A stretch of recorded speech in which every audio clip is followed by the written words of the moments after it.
Hi, welcome to the Integrator Playbook, the podcast built for technology integrators who want to sell smarter, run better projects, improve operations, and grow more profitable businesses. I'm Doug Greenwald. I'm the founder of Projects 360 and co-founder of Creative Sound and Integration. On this podcast, we dive into real-world applications of what the integrators face on a daily basis. We face real-world strategies, challenges, conversations, shaping your business from sales, project management to service, leadership, and scaling your company. So let's get started. Today's topic is the 5 phases of successful AV project management. And today I have the guest, Murphy Daley, who's the author of the AV Project Manager Handbook. She's going to join us and kind of walk us through the 5 phases, which is initiation, planning, execution, monitoring and controlling, and closure, and explain how integrators can apply this to the real world projects they face every day. Well, hi, Murphy, and thank you for joining us. Hello, Doug. Thank you for having me. I'm happy to come and talk about the handbook, which is taking over my career by storm. I have it here, the AV Project Manager Handbook, which I published this year. I've been writing it for a long time, but I am a AV veteran. I've been in the AV world for, oh my gosh, several decades. And so I finally wrote a book about it. And Oh, I'd love to awesome. share what I know with you and with our listeners. That sounds like the great plan. So let's get started in it. So you talk about the 5 phases. So let's just start with phase 1, the initiation. Um, and kind of what should happen during the initiation phase of an AV project, and kind of explain a little bit about the initiation phase. I want to tell you about it. Let me explain, first of all, though, Yep. that none of these 5 phases operate distinctly from the others. Sometimes, for anybody that works with Microsoft Project, there are several different kinds of tasks. You can say this task has to start, and then the next it has to finish for the next task to start. So that's like finish to start to start. And there are these kind of things you can do in Microsoft Project for those that play in that software. But in terms of the 5 phases of project management, and that's not just AV project management, that's the 5 phases as defined by the Project Management Institute. But those 5 phases all work together almost at any time. When you talk about a project, you could be in the middle of an AV project and have a project in the middle of a project.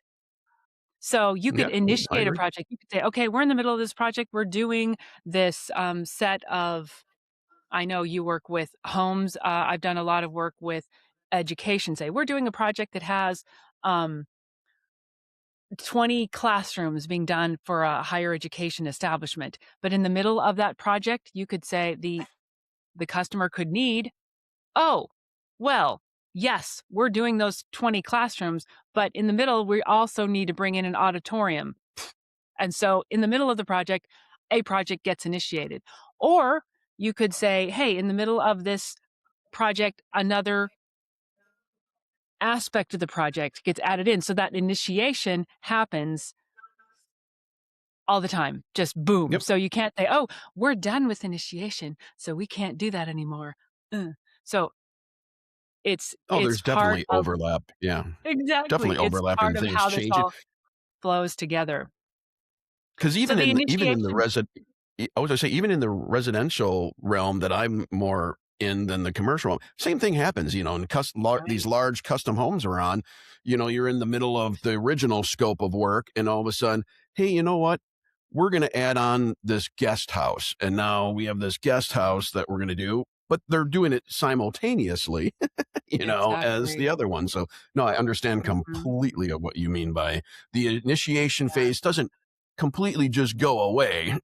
One initiation phase might, but there might be another one that comes up in the middle of it. So people have to be flexible and realize, Mhm.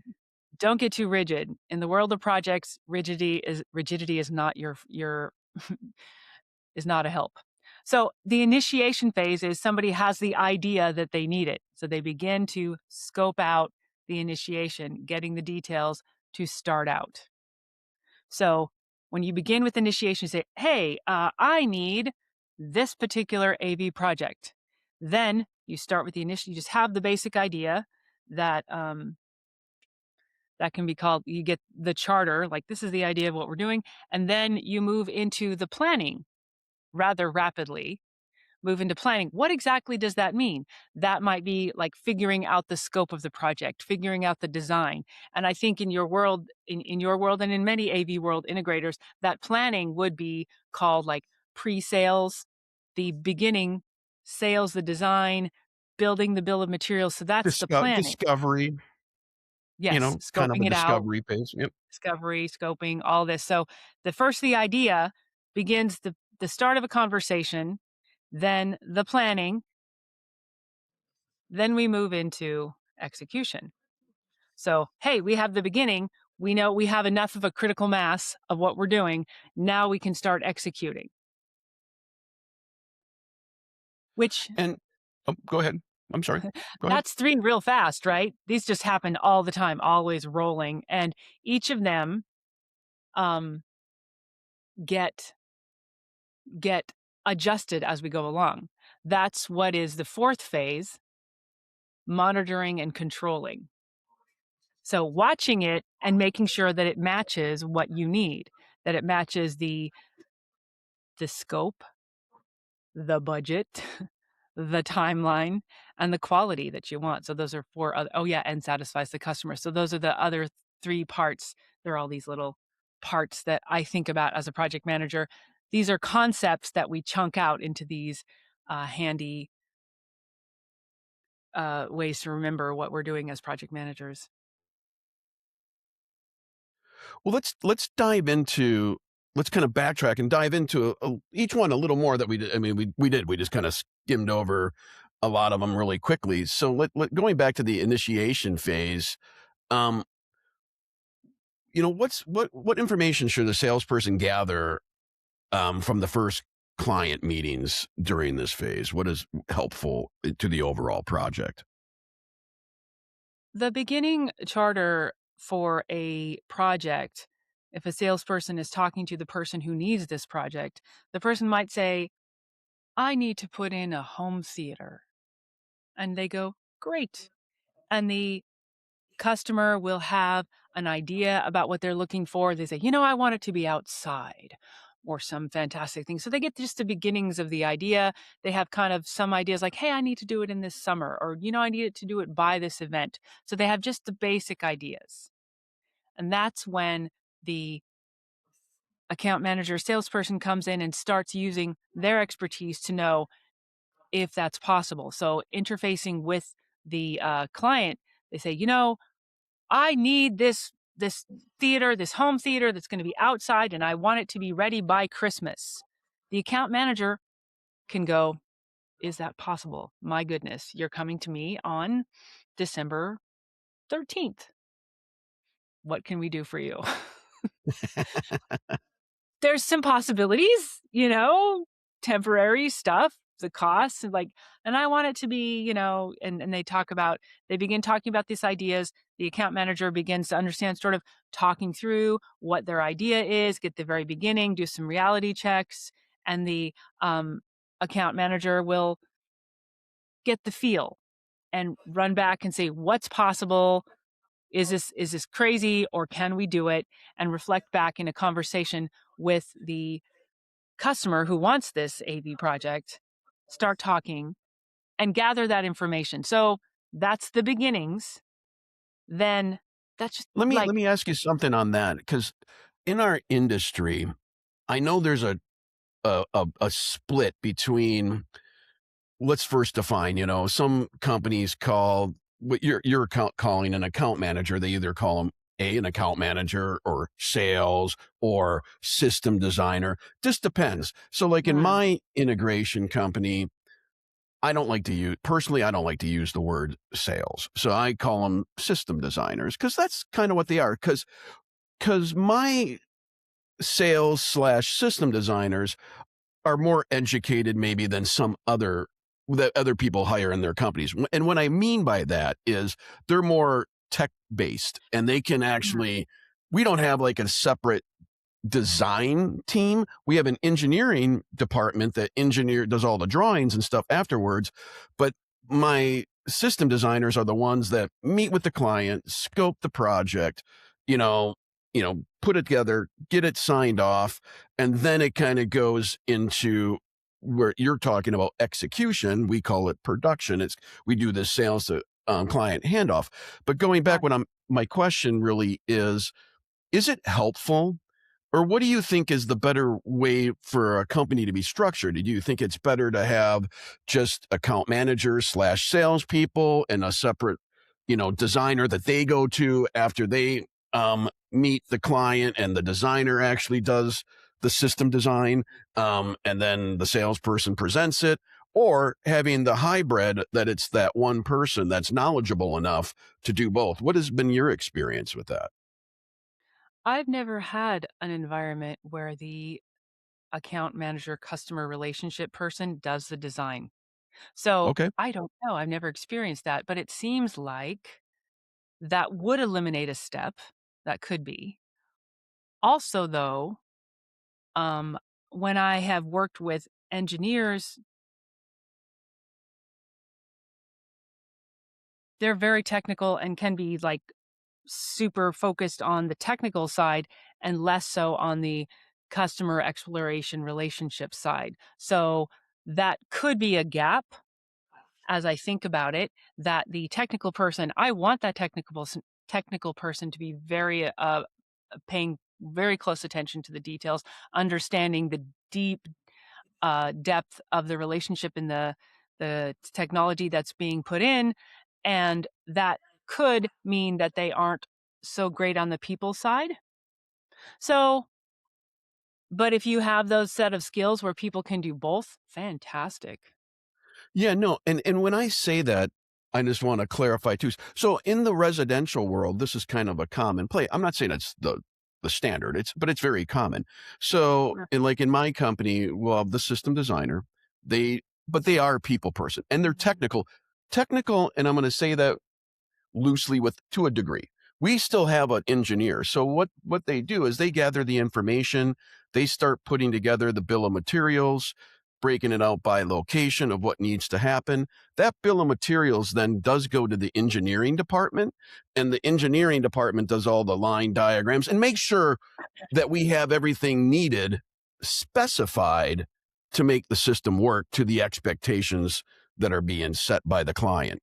Uh, And then the engineer verifies that and gives a or red lines it, sends it back to the designer. The designer makes the changes and then does the presentation to the client. So that's kind of how in my company's environment works. I wonder if that has to do with the difference between residential and, corporate, because the residential has fewer decision makers And it on the could be. customer I mean, side. I know I've talked to enough, with owning Projects 360. I mean, I've talked to enough commercial integrators that there's a lot of them that do it the way talk about too. But Oh, I think they tend to be more like your side, where there is a separate account slash salesperson. Then there's the design team. The design team does it, sends it back to sales. Presents it, gets the sign off, and then once the sign off is when the sales to production, that's what we call it. I mean, sales to execution, sales to whatever you want to call it, to get it handed off to get it mhm, into that execution phase, mhm. which I'm sure is pretty similar to the commercial side, I would think, or correct me if I'm mistaken. Probably, I think so. I Yeah. mean, that sounds like it. I'm just like you're asking a specific question about whether they're the pre-sales engineers that help, but that relationship, that following up on Yeah. the timelines when you talk to a corporate, customer, they often have very specific timelines. They have, um, what's that? Their budget deadlines, like, "Okay, this is the Yeah. oh, Yeah. Their fiscal year." schedules and That's what stuff. I Yeah. said, the fiscal years and their quarterly, whatever. So that's s- Yeah, that's definitely somewhat something different than residential. They have quarterly right. spends they gotta hit, and I Right. totally get that part of it. So, no, I Right. So was that might be curious why. on your take on that, just because I see such a split on that in the industry in general, whether it is Mhm. residential or commercial, and I just wanted to get your take on it, so I didn't mean I to wonder if it totally really has to sidetrack do it. I wonder if it really has to do with, like I said, the special set of talents that if there is someone who's really good salesperson and a good technical skill, that can lead a culture in an organization. Yep. No, and it definitely takes a special person. There is no doubt about that, because you're right, sometimes the more technically minded people don't always necessarily have the best social skills, or it's not Mhm. their comfort zone. They don't wanna do that kinda stuff. They like, you know, being black and white and doing all the technical stuff, which is great. We need that, but then you get the hybrid people that are a little bit of both. I mean, I even put myself in that class that Yeah. I'm technical enough. I'm not an engineer, but I'm technical enough and I've been in the industry long enough that I know, how to comfortably design a system, Mhm. at a good size. But yeah, let's kind of go on from there. So it's gone through initiation, planning, all that kind of good stuff. Say the contracts signed.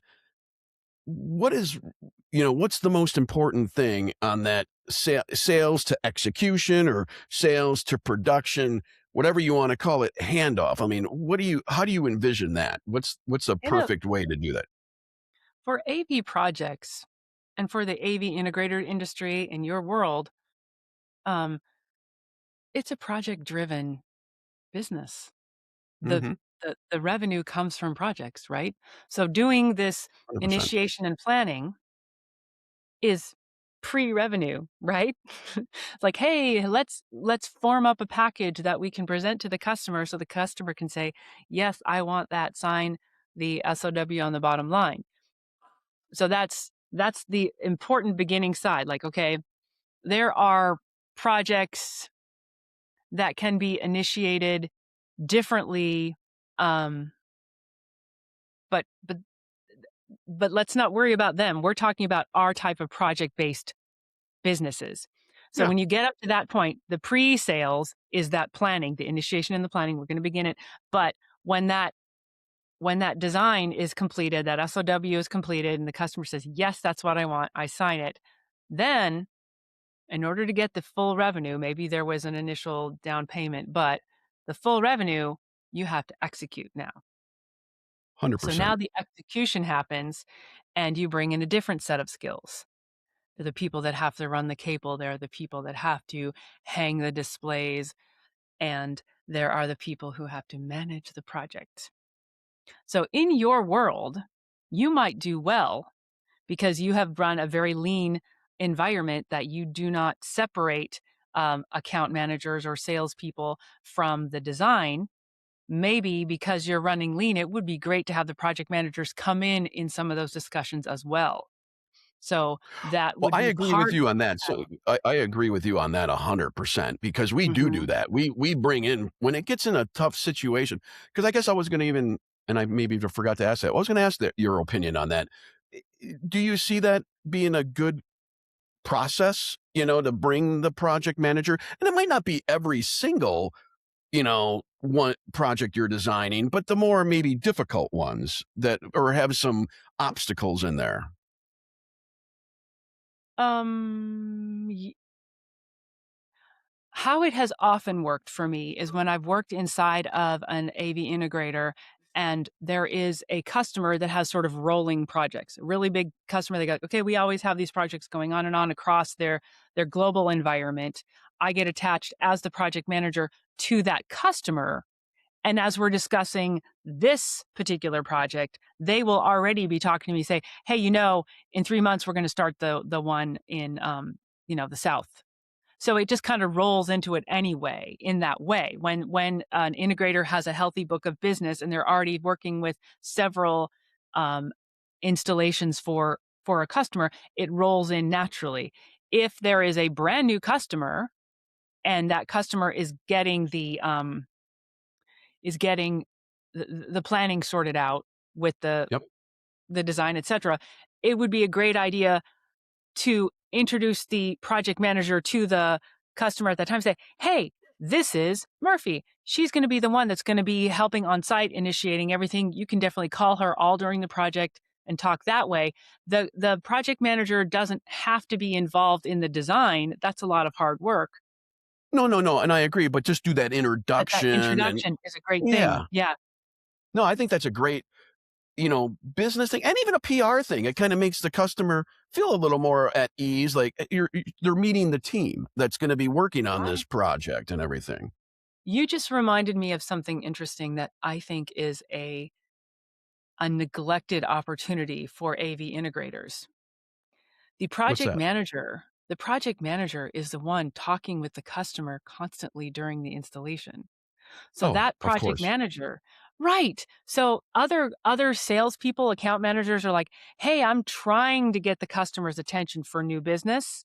That project manager is talking with people inside the company a lot more than the account manager has time for. So getting that project manager understanding the sales and able to discuss like, "Hey, did you know we have a new system that you could benefit from," and start training that person for sales. Now, I have said in my book that every time that the project manager talks to the customer, that is an opportunity to build the relationship. And I say that project manager should add value to the customer, not just say, "Hey, I need to know a thing." Th- No, exactly. And you read my mind because I was going to ask you as you were Mhm. going down that kind of rabbit hole just a couple minutes ago of like, the project manager is running this current project and the client starts talking about, hey, this is coming down in 3 months that you were just talking. Mhm. I was gonna ask you, like, so how have you in the past handled that? Does the project manager then reach out to the sales associate and let them know, "Hey, just so you know, XYZ was just I was on the job. They're talking about they got this new, project that's coming down the pipe in 3 months. You should reach out and do that." Or do you think a better strategy is that what you said, maybe train the PM a little bit on some sales stuff, and then they can maybe kinda nurture that a little bit. What's your thoughts on that? Oh, I'm saying that I've never seen any company give project managers much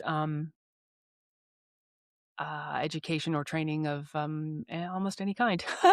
Project managers get very neglected. They're on their own to go find their own training, but it would be good for an integrator to pay attention to giving project managers a little more help in sales, Yeah. and helping them understand how to do that. I have in As I discuss in my project management handbook, the salesperson is alongside, gets when we create the project meetings, the salesperson is always invited. If the salesperson doesn't have anything to say, that's fine for the salesperson not to come. But the thing is, the project manager will take notes from every meeting and send those notes to everybody in the meeting. So those get attached to, "Thank you for the meeting. Here's the notes," and it gets sent out to everybody. The salesperson that was invited to the call who didn't come, also fine, just gets those notes. And in those notes will say, Susie customer said we're going to have a big installation in the summer at Philadelphia, and sales guy ought to take a look, just go and just notice that. So that will keep him informed. And if I end up seeing that person anyway, which you do every once in a while, the salesperson will check in, surprisingly. But honestly, it's better if they don't. Great, salesperson go out and sell. A project manager can handle the customer relationship and let the salesperson go get new business. But having that information and sharing it that way allows for that customer to get supported by the full team. No, and I agree with that 100%. One of the crucial steps in our process that we do in my company is when that project is initially signed, we call it a sales to production handoff meeting Mhm. or a kickoff meeting, whatever you want to call it. Right. It's all the same thing. Mm. But that we do want to make sure mandatory that the sales or designer is in that meeting because that is really truly where expectations are laid out because they're the ones who know how they what discussions they've had with the client, how that job was sold, to make sure all expectations are going to be met, and make sure the project manager clearly has a clear understanding of that. I mean, do you agree with that logic, don't you? Yes. So there are two types of kickoff meetings. There's the internal kickoff meeting and the external kickoff with the customer meeting. So the Yep. internal No, I kickoff agree. meeting is where you can have the, hey, what's going on? Is there stuff we don't know? What is the stuff we need to be aware of internally that we don't necessarily need the customer to worry about, but get all the information. And I, as the project manager, should understand how projects go in general. Like I say, hey, is there some legacy equipment that's going to be involved in this? Do I need to know about that? Is there some particular concern like do they want to make sure that it happens by a particular date? Do they need it to happen after hours? Do they need it to never make noise during business hours? Something like that. All that information that they can tell us in that internal kickoff meeting. And if I bring something up like, hey, does this rely on the site having power over Ethernet? The designer might go, oh, you know what? I didn't check that. And the customer, the account manager might say, I don't know. And that is the point where I could say, hey, add that to the agenda for the external kickoff meeting. Say, hey, we're good to go. One more question that I need to sort out. Is there power over Ethernet? And if there isn't, then you add a power injector, all that kind of thing. But that's the sort of thing, the internal kickoff where you understand, and the account manager, the designer, the project manager, the installation lead should be in that internal kickoff. So everybody kind of knows what's happening. Everybody start getting ready. And then I gather, as a project manager, I gather any information we don't know yet. Like maybe we already know, maybe we don't. Make sure I understand what we don't know and add it to the agenda. Say, this is what we're going to do. And I have a couple extra questions. And then we can all figure it out and start rolling out the project. Yep. No, I agree with that. So we kind of do the same thing. We have that internal, and then we have the external one with Yeah. everybody. So now when it's in, execution, and all that kind of stuff, what role does the project manager play, as the work begins? Let's, and I know it might be, that might be a broad question for you or anything, but just for people listening, give them, let's give some guidelines of what is the role of a project manager. Because I don't think a lot of people really understand the definition or the responsibilities that a project manager should have. And Hmm. I'm not sure if you've seen that in the industry, but I think I have. I think I've seen that in my own company, to be honest with you. This is a surprising question because people can get down in the weeds pretty fast. But I have the project manager's job is to gather the information, organize the information, and get that information out to whoever needs it when they need it. Now, I came up with that definition, so that's my brainchild there, because it's gathering the information. So gathering the information is the beginning of the design. Like, hey, if the information is just that engineer created in the design and the bill of materials, great, we're done, right? Okay, then I hand it out to everyone and say, there you go. But unfortunately, when no battle plan survives contact with the enemy, so when you meet up with what's actually happening on site, like, oh, we had this plan, it turns out this change happened. This change happened. All the little things happened, all the questions that arise in the people. I need to have that information. And that's what the meetings are for. I gather the information during the meetings. I gather the information that appears even not in a meeting. Like, hey, did you know that somebody will call me, something comes up, and it's my job to gather the information and make sure everybody has it. Um, there is a kind of project management. The AV project management is an infrastructure project, generally speaking, IT infrastructure, but infrastructure projects are also building a dam, Yeah, building a bridge. Those are also infrastructure projects. They involve physicality correct. and space, right? Okay.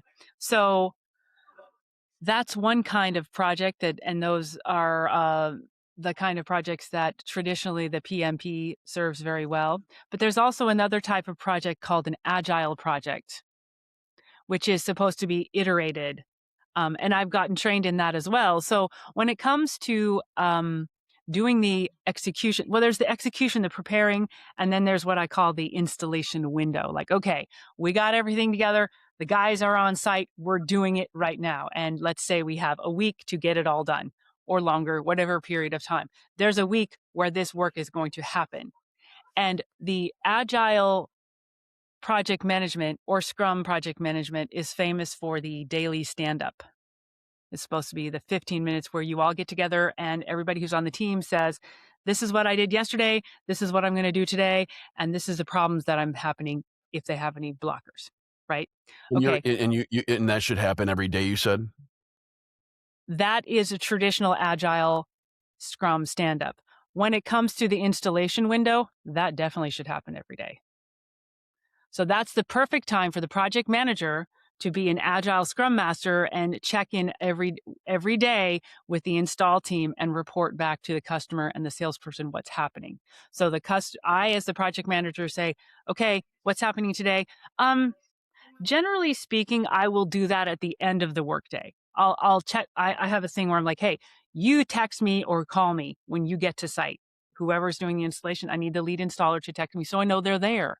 And I know to worry if they're not there. If they don't text me at the time that I thought they were going to be there, I'm going to be calling the customer, hey, so and so's late, stand by, I'll get you the information. Hopefully I'll have the information before that. It's better if the install team is responsible and says, oh, I got a flat tire, I'm going to be at 2 hours or whatever the thing is. But I need to be the one telling the customer, not the customer saying, hey, where's Yeah, none of that. No, no. where's the crew, where's the team, Right. Yeah, Yeah. yeah, No, yeah. no, no. So it's the project. So that's the beginning. I get a call and text from the team every day, and that's the standard. What'd you do today? What are you going to do tomorrow? Do you need any help with anything? And I clear up the blockers. But also throughout the day, if they say, hey, you know what? Display came damaged. We got a thing. Or, ooh, we got the wrong color cable. Then I'm going to help them resolve that during the install window. That install window is show time. It's happening. And I am on the whole Yeah, time. you're like the conduit for the techs in the field and management Yes. and production, and to make sure everything's Mhm. executed properly. And when Yeah. obstacles, which we all know every project has some kind of obstacle, it's Yeah. pretty rare that you don't have something going on, that it gets resolved correctly and in a timely manner, not to affect the job schedule, the installation Yeah. schedule of that.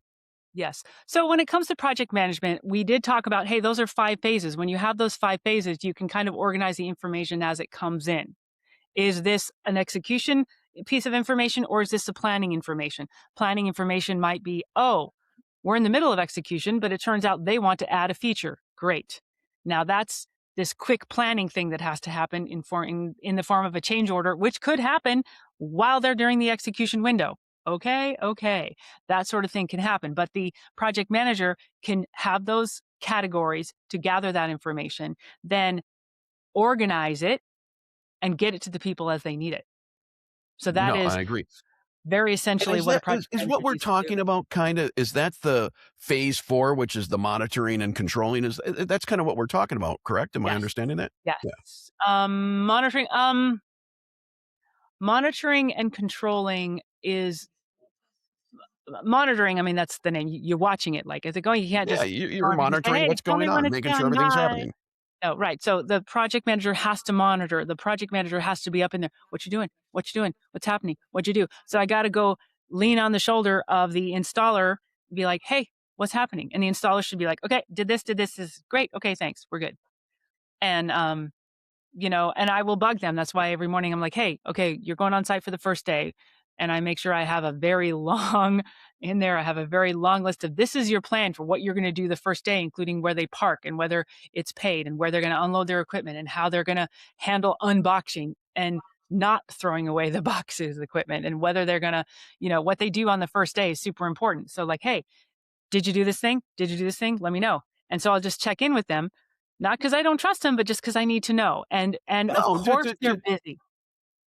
well, and I think that also adds a morale boost, to be honest with you, because Mhm. they know they're not just shot to the wolves out there by themselves. They have a support Right. person to be there to help them make sure everything goes smoothly. So I think that works in two different ways. It's keeping the project on track and handling issues that come up, but it's also giving the team a morale boost Well, because they're that's the not hope. left out by themselves. Right, and I have definitely had I have a whole thing about the parts run. Like, hey, I've had this happen. We got the wrong color and we needed the right color. So I'm like, there's the choice when it comes to, do we need to order the equipment and have it sent to site, or can we buy it locally? The parts run. So like, okay, if we're going to need this huge amount of cable in this color, where can they get it? So I'm on the phone with Home Depot, with Lowe's, with all the places. Where can we get this? And I map out which of them is closest to get it on their way home and coming back to the site the next day. And they were actually, I had to have them go to two different places in order to get the quantity that they needed. But I called and found out for them and made sure that they had that information and got the list together so each site could get what they needed. So Yeah, you they did the didn't have homework. to waste a day. Yeah, no, they Yeah. didn't have to And do that, all the research and take all that time.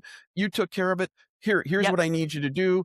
Can you do yep. this on, like you said, on your way home? Here's where to go. This is what we Hmm. need. Pick it up, bring it to the job site the next day. Because that could Because absolutely waste a day. oh And yeah, I also, mean, the parts run is a whole. We could have a whole show on that. I oh, mean, yes, we could. I Oh, mean yes, we that, could. that thing can get I have, ugly yeah, really quick, right. on Hmm. that. But there's a lot of ways that you can try to prevent that too. Again, it goes into Well, planning and and right, right. Like, try not to have things that you don't have. Try not to have missing pieces. But when that happens, and it does happen a lot, oh, it or does. It's something it's is inevitable. comes out of the box, but and then how to handle that efficiently and not have, "Hey, 3 guys don't need to go."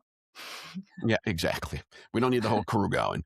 And Right. and then kind of leads me into though why we're in this, execution slash monitoring, controlling phase. That the project's in the midst.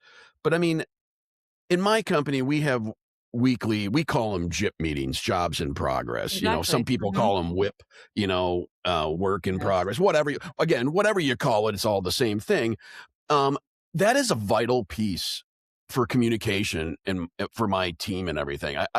Because I talk to a lot of integrators out there that don't do these weekly production meetings or JIP meetings, whatever you want to call Mm. them, and I just find that so hard to believe. I want to get your take on that. Yes, I'm so glad you brought that up. Alright. Um,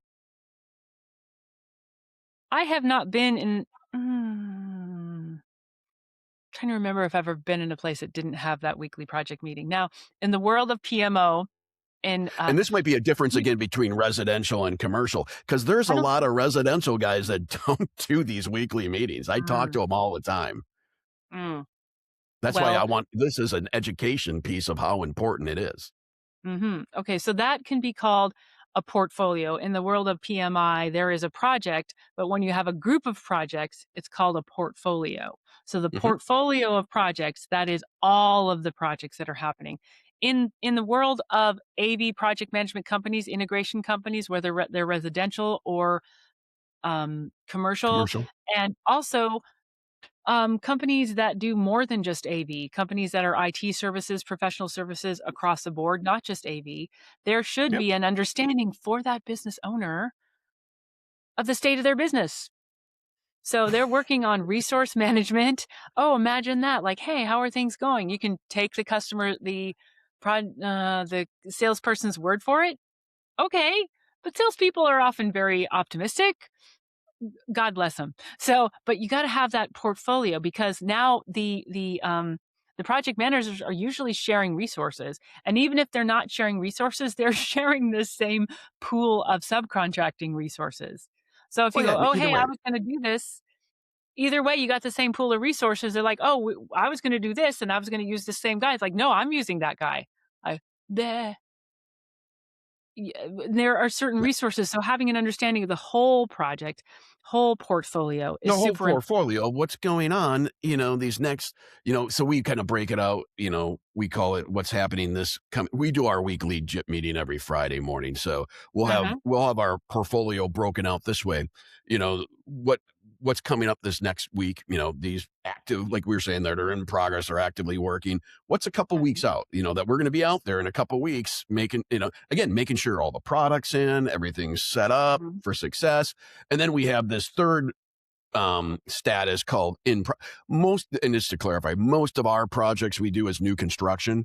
So our Mhm. projects Okay. overall last 18 to 24 months, but it's not constant work. You'll have a pre-wire phase, and then the construction phase starts going, and you're not out there working. So we call it in progress. It's still active, but it's just we're not doing work right now. Mhm. Then you got trim, and then you got final and all that kind of stuff. So that's how we break our portfolio and kind of go through. And what we touch in our weekly JIP meeting is, because I try to keep it to an hour, hour and a half tops. Because I don't, again, you got to keep control of meetings Yes. too. Yes. And I Mm. don't like to exceed that. And I give that half hour Mhm. window because just like, it just depends how busy you are, at that time, things sometimes stack up. So I try to keep it limited to that. I And we would we don't really touch base on the in progress stuff on those weekly meetings. I would suggest to you to, I don't know if this is really true, but if you could get it the shorter, the better, that meeting, the No, and I agree absolutely with the that. shorter the better. So It's if you could develop a habit of how to talk with your team of what's happening, whether you use this Scrum stand-up style of what's in progress, what did you do yesterday, what did you do today, what's your blocker, and then if people can quickly report, and if they're done, get out and have the people who need to stay kind of go around the room quickly, and anyone who stays and anyone who has something to add could manage those blockers right then. But if you have a lot of people who don't have anything to say, um, that's a waste of their time, and they are valuable people.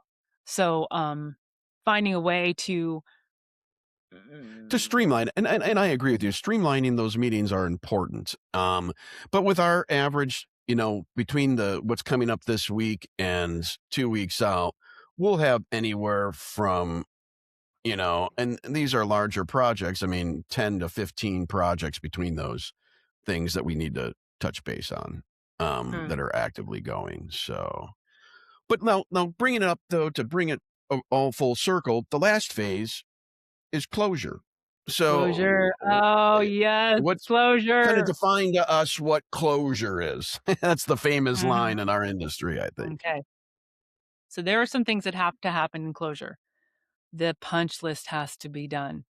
That punch list has to be tracked, and it has to be completed. It has to be handoff, because you don't want the customer to have, "Well, I told them and they were supposed to finish these last things that were the last things. I mean, it works, but we have this little thing," and have that always be the reputation of the customer. No, get those punch list items done, and it's the project manager's job to get it done. When that punch list is done, there's the closing package. Here you go. Here's the as-built. Here's the set of the equipment with the virtual manuals that you're supposed to have. Here's the list of what you do to call if you need service on the system that's in place.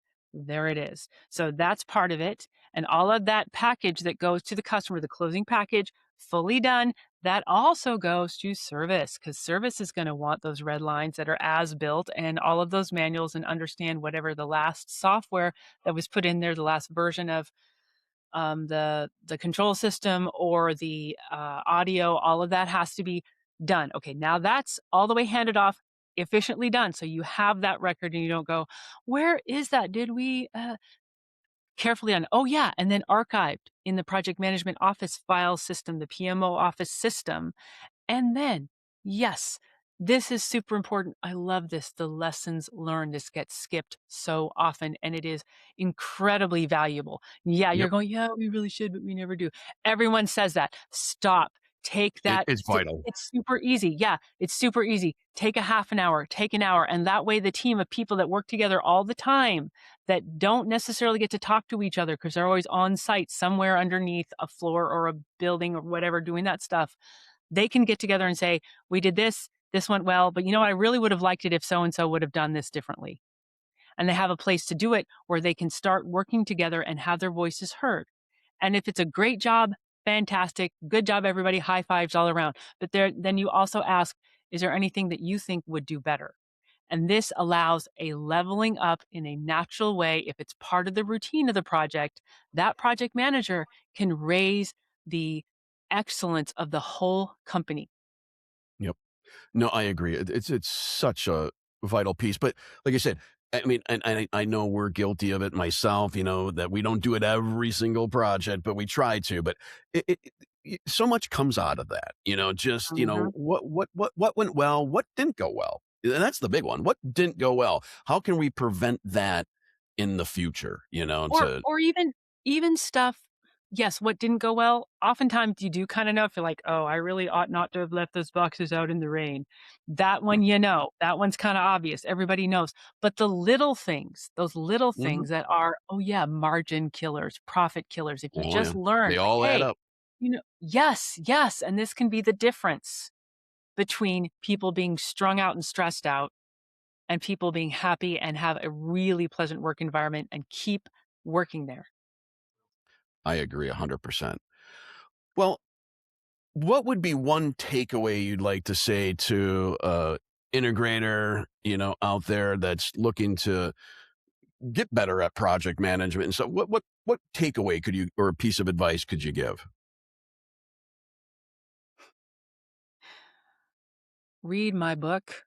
I honestly didn't think this was gonna be as big of a deal as I thought. Okay, this is a short little book. It's little, it's not that big, I and I'm I I about to just release got an it. audiobook too. I just started reading it myself. Mhm. I'm in Okay. it already and I like it. Mm, It's thank I'm you. excited to get through it. Good. Yes, and I've heard a lot of people say that. I've heard some people say they got it and they're giving it to new people. They're like, "I'm telling all the new people to get this." Because you know what? This isn't about I'm telling you something you've never heard of before. If you'd never heard of it before, you'd think I was nuts. And I wouldn't blame you. Like, how could she's not talking about what we do. I am talking about what you do. Mhm. So I'm not just saying my book because I'm trying to talk about my book. I gathered the information for AV. You need to understand. Let me tell all the integrators, your project managers are managing the money for your company. You think it's Yep. salespeople? No, it's not. Salespeople are the start, but you can lose so much money if the project isn't executed right. I always use the thing. Sales is like 25% of the project. The other 75% is execution. Mhm. And that's where you make or Mhm. break, and Yep, that's where you're going to get the repeat business. Because if you massively screw up that job, you think you're going to get any more business from them? No, and then the famous line I tell everybody, when somebody's happy, they maybe tell one or two people. When they're unhappy about something, they'll tell one or 200 people. right, right, and you can't get your reputation back, don't do that. No. So, yes, get my book, and the reason I say get my book is so all of you integrators can understand the value that you've been sitting on. You've been sitting on a golden egg and not hatching it. Hatch that. Get an understanding of what project management is, invest in your project managers, and help them understand how to do their job better. Yes, my book, but also the methodology, the framework for project management can bring the business to new heights of profitability. Well, I agree 100%. And thank you so much, Murphy, for joining us on the Integrator Playbook. Yeah. I'm Doug Greenwald from Creative Sound and Projects 360. If you value this today's episode, please make sure to subscribe, share it with your team, and follow along for more real world conversations to help integrators uh, sell smarter, run better projects, and build their businesses. We'll see you on the next episode of the Integrator Playbook. Thank you.